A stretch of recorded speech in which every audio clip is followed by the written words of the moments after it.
Welcome to the All About You podcast. My name is Sheila and I am your host. In this podcast, I invite people to tell their stories of their travels, hobbies, and passions. These podcasts are also now available on my All About You YouTube channel.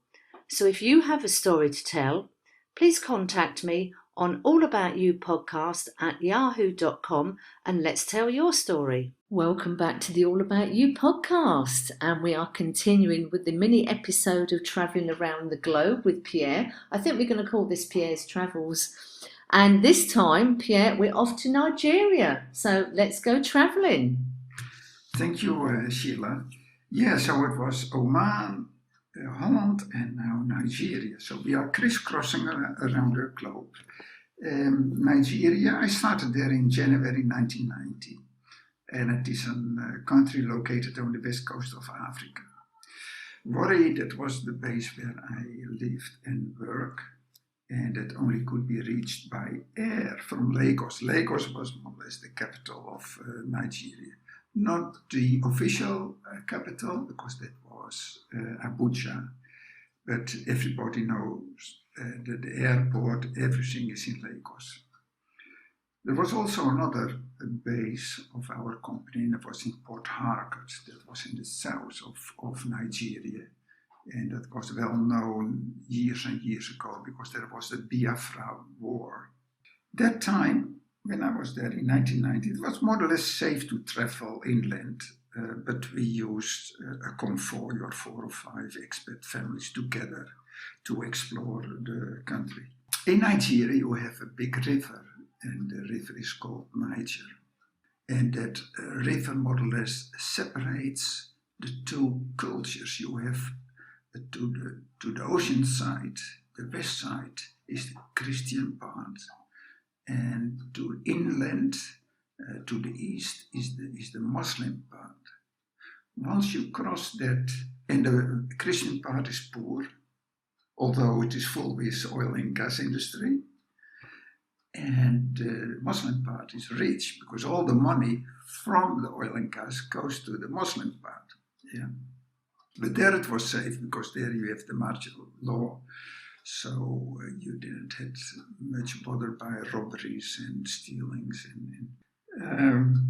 Nigeria's most diverse feature is its people. Hundreds of languages are there spoken and so many different tribes. And each tribe of their area has their king or queen or princess. And the voodoo culture is still strong there. So this is a kind of medicine man who has more power than the police. So I can tell you a story about using the voodoo man. We all had a car of the company. Was a Peugeot, a Peugeot, and they have a spare tire underneath the boot. And one day, my spare tire was gone. I had to go for a new spare tire, so I went to the company, and the company said, first I need a police report that your spare tire is stolen. And the police said, but then we have to go to the voodoo man, because he will look who stole your spare tire. And the police said that? Yeah.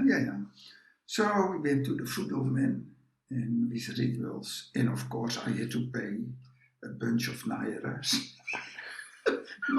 So the voodoo man doesn't come cheap then? He doesn't do his thing for nothing. So after paying the fee, that was normally a brown bag full of nairas, because naira, the value was almost nothing. And he proclaimed, that must be the robber, that and that person must be the robber. So the police was there present, so the police made a report. The robber has been identified, that the spare tire was stolen. So with that small note, I went to the company, look, this is the evidence that my spare tire was stolen. Please give me another spare tire. So that is voodoo. I mean, that is just unbelievable, isn't it? Yeah. Absolutely unbelievable. But we made many trips in Nigeria. We went so far to the end to Chad Lake. So Chad Lake, that is at the border with Chad, is another country. And that lake, that was a huge lake in the earlier days. And nowadays, that was a lake of 18,000 square kilometers. And it has been reduced to 1,500 square kilometers. So when you were driving to that lake, you were for an hour or so, driving on the sea bottom or the lake bottom. And you saw every so often a boat which sunk that time. Oh my God, just left there. Left there, yeah. It's incredible. It is more or less the same story as in Russia. In Russia, they have a lake, Aria Lake, and it has been minimized as well. Due to the shrinking of that lake, the whole community around that lake, so here you have Nigeria, on the other side you have Chad, get disrupted as well. Crops.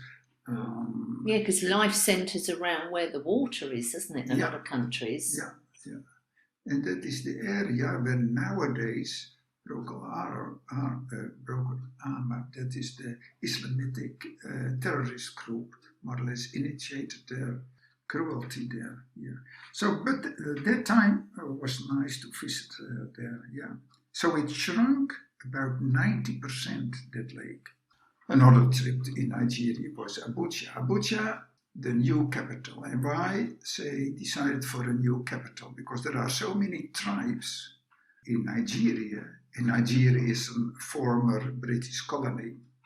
The borders of each region has been made by the British people and not by tribe.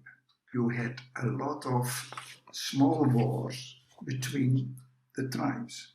And they thought, well, if we make a new capital in the center of Nigeria, maybe that will help. So here is Abuja, an enormous city with motorways, 6 lanes, skyscrapers, mosques all over the place, but nobody lived there.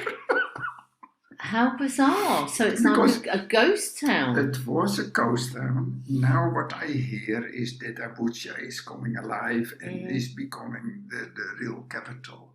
But with Easter, for example, we went with 5 families or 6 families in convoy to Abuja.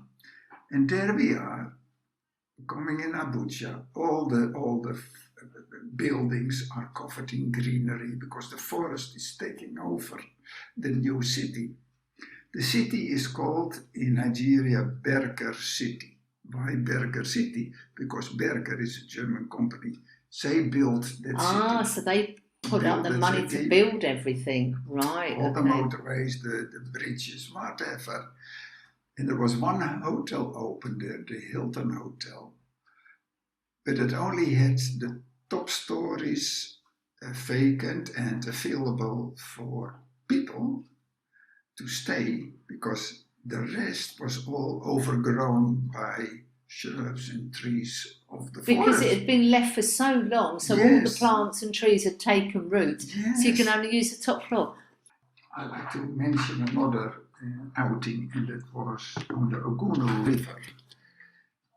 We had a plot near the river, used that for barbecue, for swimming in the river. The children could play there very safely. And I was part of that committee team to keep that alive. And you know, I like scuba diving, so I went there under the water near the river. I discovered there 2 green square bottles. And I took them out of the water, and the name on the bottle said V.S. Marken. And it was a bottle from the 18th century, from a ship called Marken, who did the slave trade. Yeah, the slave trade from Africa to the West. And on those big Dutch ships, they had the gin, the Dutch gin, in those green square right, so bottles. they were gin bottles. Gin bottles. And the trade with the slaves that time, say barter goods, with the princes and the kings of such a tribe to get slaves. And what they gave to as barter, Geneva. I still have those 2 bottles in collection because they are very old. Yeah, absolutely. Yeah, and thrown in the water by those kings or who head of those tribes who gave slaves to those Dutchmen who brought them to the West. Wow, what an amazing story. Yeah, that was, and work, of course I have also a story about work. And that, the Nigerians are full with humor, they are very humanist. But they don't keep timing. So at work I have my normal operating meeting in the morning at 8 o'clock. And then 8:10, the first is coming in of the supervisors, and another 8:15. Free fall. So I thought, how to change that? So on the local market, I bought alarm clocks, those big ones, with 2 bells on the top. Yep, the old-fashioned ones. And you could them in all kinds of colors, yellow, purple, red, blue. So I bought a bunch of those alarm clocks, and before 8 o'clock I put them in the offices of the supervisors and you name it. So 8 o'clock, now the Nigerians, they like it. So that was the one day that I had all the people on time in the office for the morning meeting. That's brilliant. It was great. I'm sure they would like to install your method of timekeeping in a lot of offices now. I think that you cannot ignore a ringing alarm clock, can you? In Nigeria, and I can understand that, and in other countries as well, time is not of essence there. And you see that also in a lot of Central and South American countries, in the Caribbean. I think pretty much in Spain as well. I mean, they work on their own time scheme. I mean, nobody really works it out. And I think traditionally British people, we are very time sensitive. So if the appointment's at 10 o'clock, we're there just before 10. But that's pointless because no one else is going to be there at 10 o'clock, but we're there looking at our watch, 3 minutes past. Where is everybody? So, love your alarm clock story. And who is right? Should be on time or not? I don't know. I think time for me personally is always seen as a way of respect, showing your respect to somebody. Yes. You are meeting somebody, being there on time is showing you respect their time, whether that's a friend, meeting with the doctor, the bank, or whoever. Absolutely. But in a lot of cultures, and it tends to be the ones that have a lot of sunshine, it's a bit like, I'll get there at some point. Yeah. You are right, respect. Because I can remember in the earlier days when we had to go to the dentist, you had a time for going to the dentist. And if you were 2, 3 or 5 minutes too late, sorry, your time is up. One instance in Holland, by using the train. So we are on the perron waiting for the train. And the train, I don't know what time, 9:10, for example. And then I see all the people around me looking on their watch because it was 1 minute later than 9:10. And the train has to be there 9:10. And I believe in Holland, if it is a certain amount of minutes, you can claim your absolutely train right. Yeah.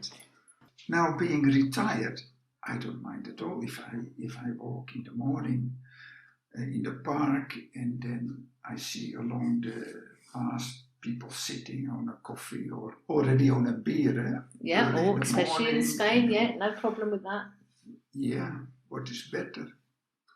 I don't know. Yeah, I mean, maybe that's why people in Spain live so long, because they do take their time over breakfast, take their time over a lunch. And maybe that is the secret. Yeah. You know, ditch the watch or the clock and just go with the flow. Yeah, go with the flow. I learned it as well in Aruba, but that is later, of course.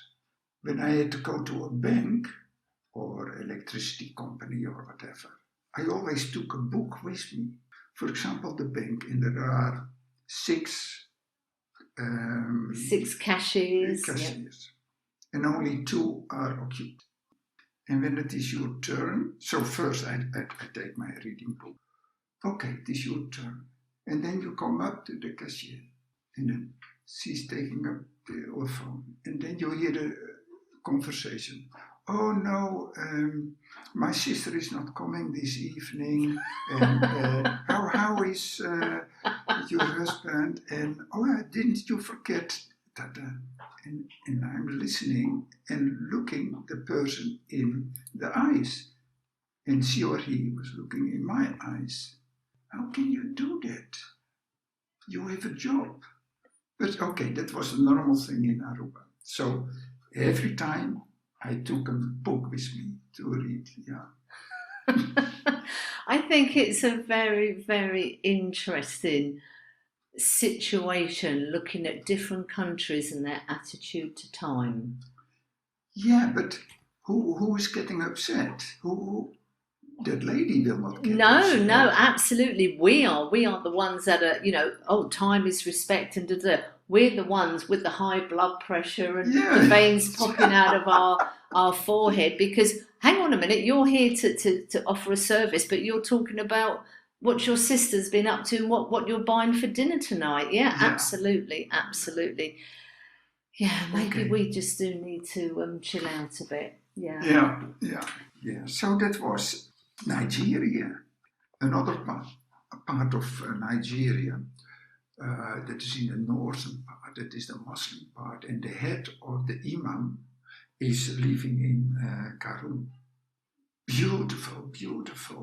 What I got there in the market, I got there beads, very colorful beads, glass beads. And I was just wondering, where is that coming from? That was that was money in the earlier days. Oh, they used the glass beads as money, as currency. Yes, and those beads were coming from Venice in Italy. Wow, so they're made of the Venetian glass. Yes, and that was used as a currency. Wow. There. And they're probably worth more, Venetian glass beads, than the actual currency they were actually supposed to be portraying. In the Muslim parts, they used those glass beads from Venice as a currency. Wow, that's amazing. Yeah, and what is also very known in Nigeria is the dyeing of the cloth. It is very famous there. They have the indigo dyeing beads. That is in the same area, the Muslim area, Karun, Kano. You had the oldest dye pits in Africa, and that is very famous there. So I got for my mother, because my mother was very keen on needlework and so and making dresses. For her, I got a lot of those cloths. Is the indigo dyeing.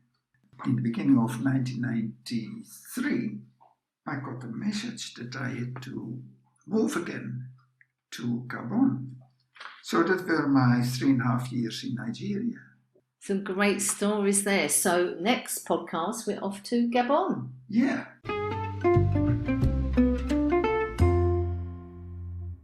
I hope you enjoyed the conversation. Please subscribe on whatever platform you are using. It is free, and if you would like to tell your story, please contact me on allaboutyoupodcast@yahoo.com and let's tell your story.